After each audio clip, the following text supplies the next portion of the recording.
اب آپ مجھے ایک بات بتاؤ کہ انہوں نے تو یہ سب کچھ دنیا کے لیے کیا ہوتا ہے نا, تو اس دنیا نے کیسی پیٹھ دکھائی ہوتی ہے.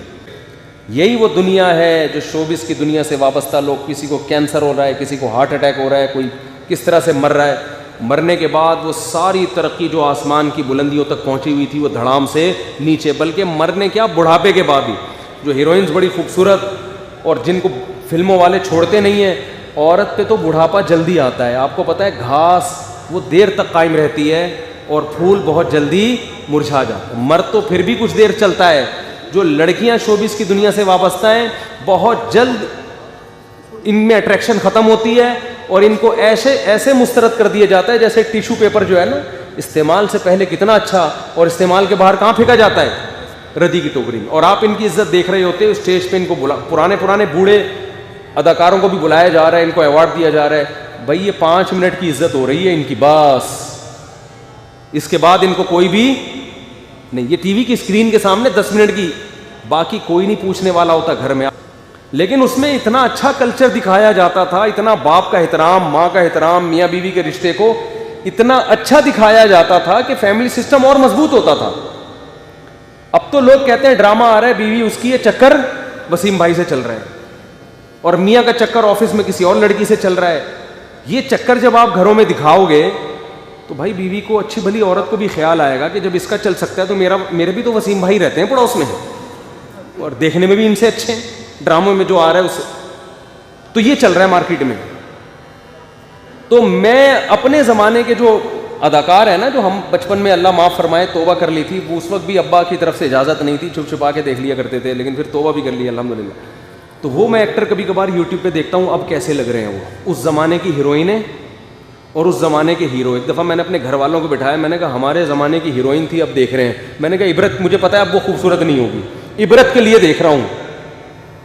تو میں نے گھر والوں کو کہا کہ اس کا نام مجھے یاد نہیں, وہ خیر سرچ کر کے نکالا, دیکھا, اللہ کی پناہ, کیا انسان کا کباڑا ہوتا ہے یار بڑھاپے میں. میں نے کہا یہ وہ ہیرو ہیروئن ہے جن پہ ہم مرتے تھے یار, کیا ہینڈسم. اب دیکھو جھریاں, استری سے بھی یہ جھریاں ٹھیک نہیں ہوں گی. اب استری بھی کر لو گے تو آپ پلاسٹک سرجری کر کر کے تھک جاؤ, مگر یہ جھریاں ٹھیک ہونے والی نہیں. اب کوئی نہیں پوچھتا ان کو شوبز کی دنیا میں. اللہ کے بندوں وقت پہ شادی کر کے بچے پیدا کر لیتے, ان کو دین سکھاتے, اسلام سکھاتے. آج وہ تمہیں اتنی, ہم تو اپنی بوڑھی والدہ کو جانتے تھے, ماں جتنی بوڑھی ہو اتنی اچھی لگتی ہے کہ نہیں لگتی. ہمیں تو جب ہماری والدہ کی عمر زیادہ نہیں تھی اس وقت بھی محبت تھی, لیکن جب جیسے زیادہ بوڑھی ہوئی ہیں اس وقت تو ایسی محبت ہو گئی بھائی, اس وقت تو والدہ کے بغیر رہنا ممکن نہیں رہا. باریاں لگتی تھیں.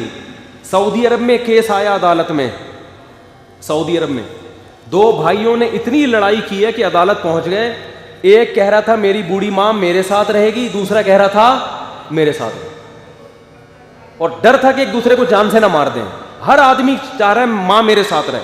عدالت نے فیصلہ سنایا 6 مہینے اس کے ساتھ اور 6 مہینے اس کے ساتھ. جب مذہب سکھاؤ گے نا گھر میں عزت ہوگی, اور جب بچوں کو ڈراموں فلموں میں لگاؤ گے, بچے ایکٹر تو اچھے بن جائیں گے, ڈانسر اچھے بن جائیں گے, اچھے سنگر بن جائیں گے.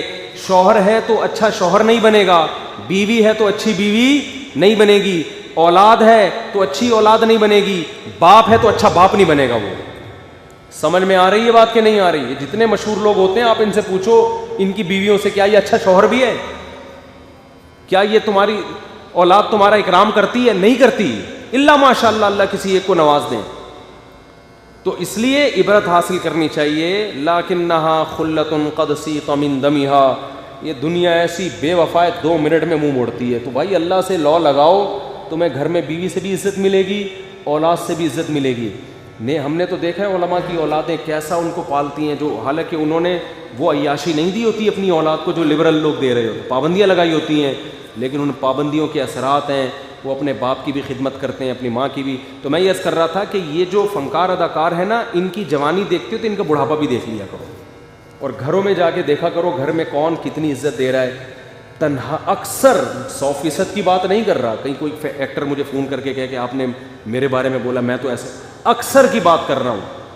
اکثر آخری عمر تنہائی کی گزارتے ہیں, کوئی ایوارڈ دینے والا نہیں, کوئی عزت کرنے والا نہیں, بچے چھوڑ چھاڑ کے بھاگ چکے. تو ابھی لاہور کا ایک کیس سامنے آیا, ایک پولیس آفیسر, بہت بڑا آفیسر, اپنے بچوں کو موبائل خرید کے دیا, آئی فون, بچوں کو گاڑیاں لے کے دی, اس نے سب کچھ کیا. جب بیمار ہوا نا تو ڈاکٹر نے کہا ان کے علاج پہ 20 لاکھ روپے خرچہ آئے گا. بچوں سے ڈاکٹر نے کہا کہ گاڑیاں بیچو, فون بیچو, علاج کرو. بچوں نے پیسے دینے سے بولو نا انکار کر کہ ہم اگر یہ سب چیزیں بیچ باچ کے ابا تو ٹھیک ہو جائیں گے, ہم تو دوبارہ زیرو پہ آ جائیں گے. اور بالآخر وہ باپ مر گیا. یہ نتیجہ نکلتا ہے اپنی اولاد کو دین نہ سکھانے کا. سمجھتے ہو کہ نہیں سمجھتے؟ تو اچھے بھی سمجھیں گے جب بوڑھے ہو جاؤ گے. ابھی جوانی کی مستیاں ہیں, سمجھ میں نہیں آ رہی بات. تبھی یہ جو دعا ہے نا, لا حول ولا قوت الا باللہ, یہ ہمیں کیوں مانگنے کا حکم ہے؟ لا حول کا مطلب گناہ سے بچنے کی طاقت, ولا قوت اور نیکی کرنے کی طاقت, الا باللہ وہ نہیں ہے مگر اللہ کی مدد کے ساتھ. تو یہ بھی جذبہ ہمیں سکھایا گیا ہے پیغمبروں کی تعلیمات میں کہ ہم اللہ سے توفیق مانگا کریں, اور توفیق مانگ کے اللہ پہ چھوڑ نہ دیں کہ بس اللہ ہی جو کچھ کرے گا. کرنا وہ خود سے محنت کرنی ہے, لیکن نسبت اللہ کی طرف کرنی ہے. اور ایک اہم بات یہ پتہ چلتی ہے کہ یوسف علیہ السلام پر کتنا دباؤ تھا, کتنا دباؤ, کہ زنا نہ کرنے کی صورت میں بدنامی کا خطرہ, جیل جانے کا خطرہ. اس زمانے کے جیل بڑے خطرناک تھے. اور کرنے کی صورت میں خواہش بھی پوری ہوگی, اور جو ایک انسان کی نیچر ہے, جو مرد کی ایک نیچر ہے, اور عزت بھی ملے گی.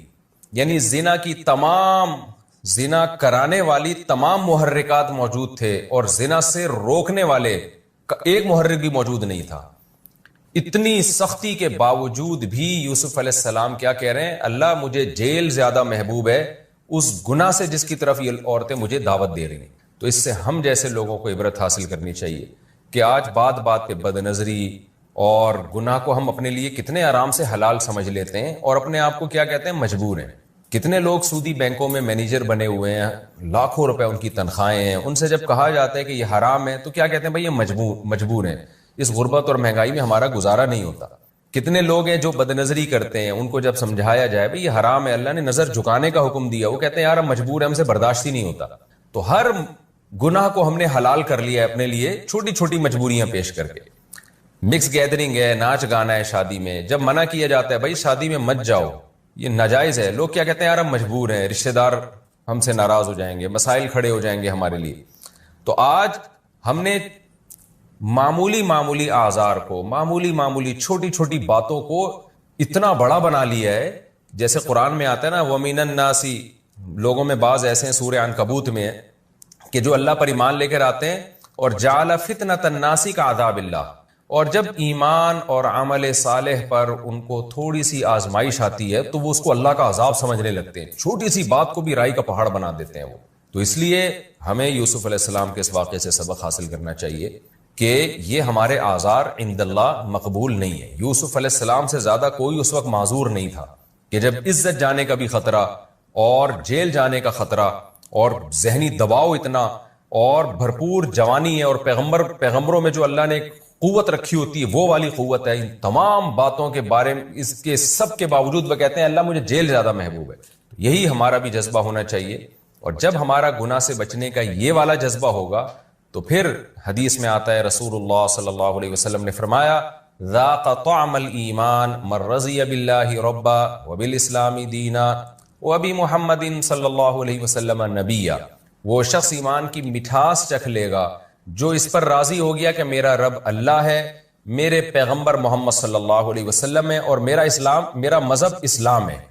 اس پہ ڈٹ جائے بس وہ کہ اب میں جو اسلام کے حکام ہے اس سے آگے پیچھے نہیں ہوں گا. تو آپ نے فرمایا اس کو دنیا میں اسلام کی مٹھاس محسوس ہوگی, اور جو بیچ میں لٹکا ہوا زندگی گزارتا ہے کبھی ادھر کبھی ادھر, اس کو اسلام کی مٹھاس محسوس نہیں ہوتی. تو یوسف علیہ السلام کے اس گناہ سے بچنے کے اس جذبے میں ہمارے لیے بھی بہت زیادہ عبرت کا سامان ہے. ہمارے لیے جو آزار, ہم جن عذروں کی, لڑکیاں شرعی پردہ نہیں کرتی کہ والدین ناراض ہو جائیں گے اور سسرال ناراض ہو جائے گا یا شادی میں مشکلات کھڑی ہو جائیں گی, تو یہ کوئی عذر نہیں. اللہ کا حکم سب سے پہلے, جیسے کہ یوسف علیہ السلام نے اس پر عمل کیا.